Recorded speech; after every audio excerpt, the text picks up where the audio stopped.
Last but not least, I'm happy to introduce my dear esteemed colleague and friend, Carolyn Glick.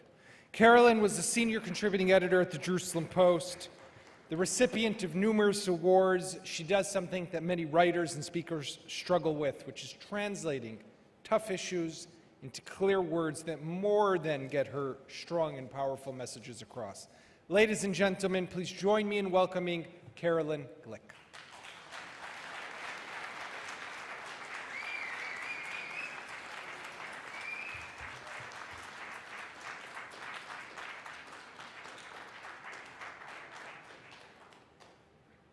Hi. Wow. Thank you all very much for staying here till the bitter end. I appreciate it. It's always amazing to me to see all of the people who stay. It's such a wonderful day, the Jerusalem Post Conference, and I'm so glad every year to be able to come in and address you guys.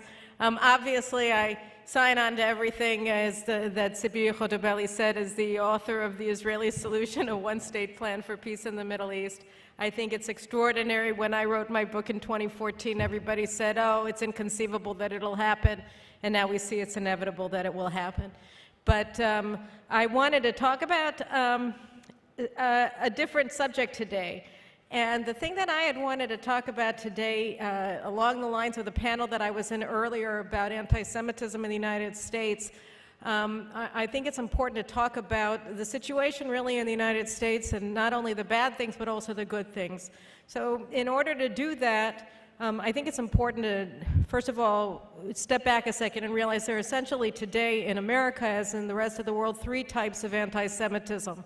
There's Islamic anti-Semitism, there's anti-Semitism on the left, and there's anti-Semitism on the right.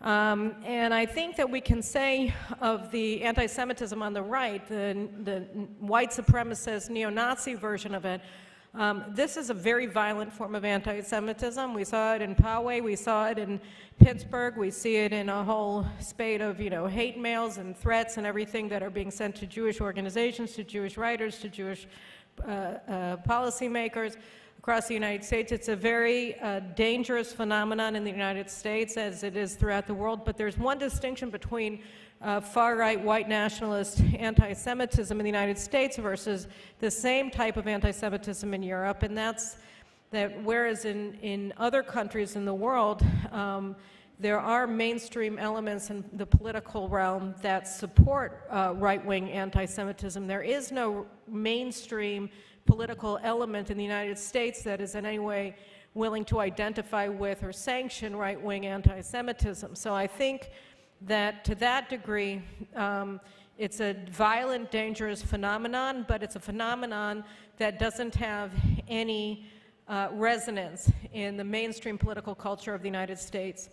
The same cannot be said of Islamic anti-Semitism and of far-left anti-Semitism. We see today that both forms of anti-Semitism are receiving a welcome, increasingly warm, on the political left in the United States and increasingly in the Democratic Party. We see it with the new representatives, the three sirens of the apocalypse in the Democratic Party, Rashida Tlaib, Ilhan Omar, and AOC, who have all voiced support for the anti-Semitic BDS movement and other organizations that are intimately involved with the calls to delegitimize the right of Israel to exist and to delegitimize the right of American Jews to support Israel.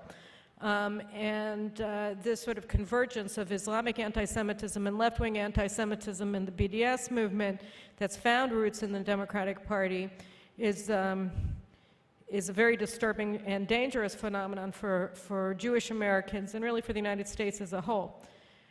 So that's sort of, if we wanted to divide the discussion between what's happening in the United States between a half-empty glass and a half-full glass, so you could say that the rise in political power of Islamic and left-wing anti-Semitism in the Democratic Party is the half-full glass. But the half-full glass that I think it's important to talk about today is what's happening on the Republican side of the partisan aisle. Because uniquely, since the Republicans have no partisan interest in supporting left-wing anti-Semitism or Islamic anti-Semitism, they find no root in the party. And because the Republican Party as well has rejected far-right white nationalist anti-Semitism, we have a unique moment where you have a political party that simply is not anti-Semitic at all. That the Republican Party itself is philo-Semitic or simply just chill with Jews and doesn't have any problem with them, very supportive of Israel in proportions and levels we've never seen before in American history. And this is a new phenomenon. It may be a limited one in time, we don't know, but this is the phenomenon that we're seeing today on the Republican side of the aisle. Whereas on the Democratic side of the aisle, you see increasing politicization of American support for Israel. On the Republican side, it's become a consensus position. And I think here we have to also look at President Trump as a unique character inside of this half-full glass. And we have to understand that some of the things that he's done, no other Republican politician would have done or could have done, and certainly today, in today's American political world, no Democratic leader will do.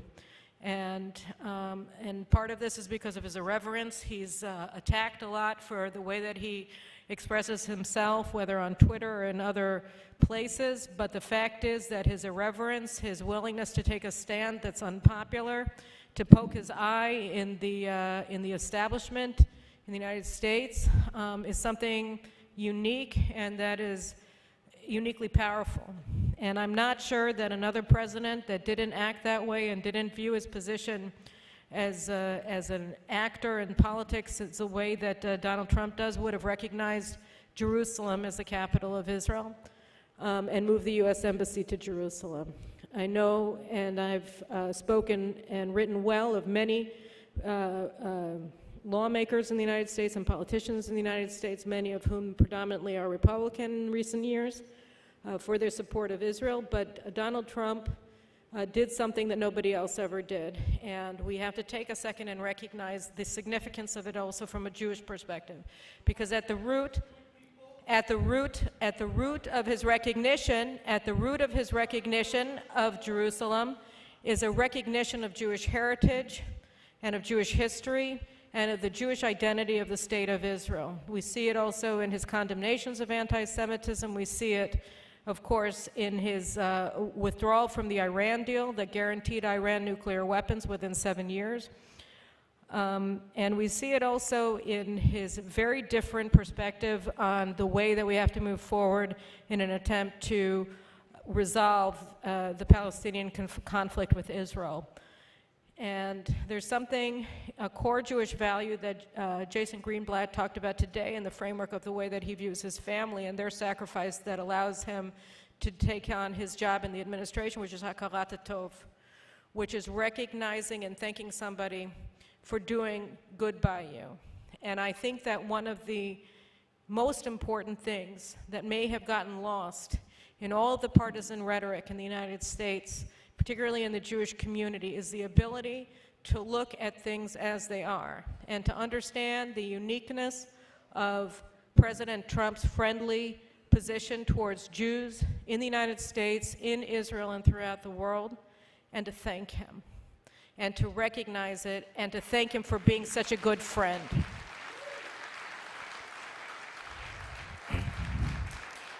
You know, I've spoken at every Jerusalem Post conference, and over the past several years, I've also closed most of the Jerusalem Post conferences. And I always say that my number one and really most important and perhaps only rule in politics is that be good to your friends and be bad to your enemies, because then people will want to be your friends and they won't want to be your enemies. And first and foremost, we have to be able to recognize friends where we find them. When you look today at the situation in the United States with the rise of anti-Semitism, with massacres of Jews in synagogues, and with a constricted public space on college campuses and in other elite institutions for Jews to express their support for Israel freely and without fear, you understand we're at a unique and unprecedented moment in American history and in the history of the American Jewish community. And it's at times like these that it's most important for us to recognize our friends and to thank them and and to be open about our appreciation for them, because then more people will want to stand up with us, and we need as many friends as we can find in this country and throughout the world. So my message for you today, as we close this profoundly important conference here in New York City, the capital of American Jewry, is we should thank Donald Trump.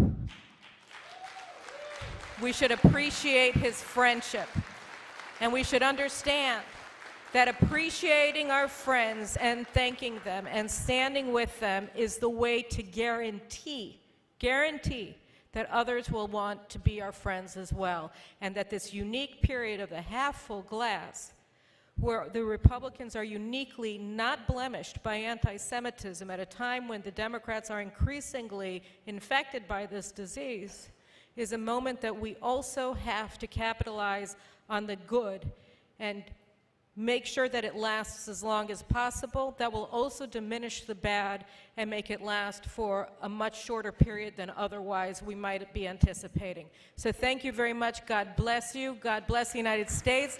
God bless Israel. Have a great evening. Thank you.